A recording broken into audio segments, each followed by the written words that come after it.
Nestled between Red Birch Court to the southwest, Valleau Cemetery to the southeast, Franklin Turnpike to the north, and a dense residential area to the south and west lies Twinney Pond Park, a 3-foot-deep kettle pond dating from the Ice Age. The Ridgewood Wildscape Association's Andrew Antista took us on a tour to explore the flora and fauna in the park. We're going to take a little tour through Twinney's Pond area. It's one of the 10 open space areas in Ridgewood that are available to residents 7 days a week during the daylight hours, 365 days a year. This is Red Birch Court we're on, the end of Red Birch Court, and what you're looking at right here are red birch trees. They are also called river birch because they like to have their roots in wet areas. If you look at the pond, it's probably at its lowest point.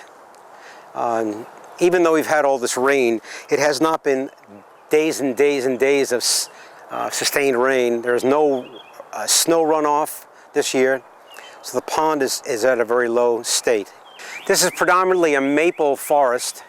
There are some oak trees, but it's predominantly, hardwood. A maple tree where there is a single palmate leaf. You notice it sort of looks silver on the other side. When it's going to rain, the wind blows and you can see that side show frequently. Now, at one time, the pond was right up to this line of trees here. And you can see that it's still wet.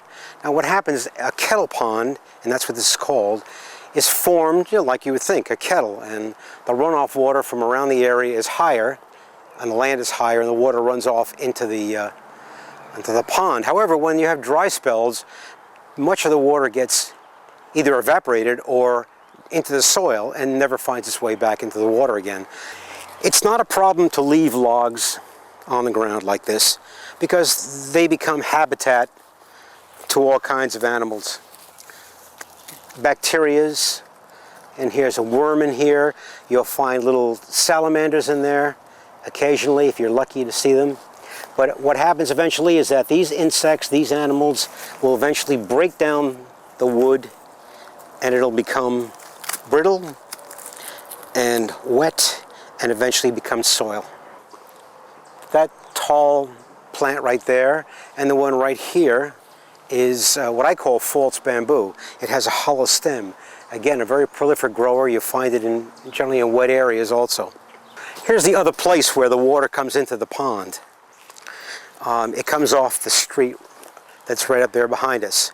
As you see that there's almost no runoff. Nothing is running or flowing. One of our wells is right here. The wells that provide drinking water for Ridgewood. It's also one of the areas where I believe they extract any hydrocarbons from the water. This is a young catalpa tree. And the catalpa will have the biggest leaf in the forest. And generally they're not a forest tree, but they do grow here. You can spot catalpas in the fall.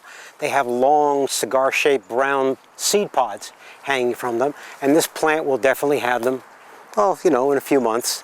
And we're coming around to the other side of the pond area here. The area to my left is part of Valleau Cemetery off to that area. And you see, here's the backyard of the house right on the edge of the park. Come in one day, bring your lunch, sit down, relax. And even though there are houses here, it's extremely quiet. I think you can hear the bird in the background. He's stopped now. It's a very pleasant, nice place to come and just sit back and relax. We're always looking for members. A family membership is $5 a year.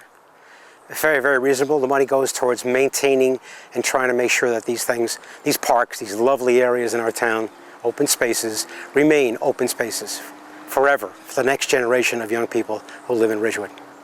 So come on out. For more information about joining the Ridgewood Wildscape Association, please visit ridgewoodwildscape.org. For Patch, I'm Marshall Katzman.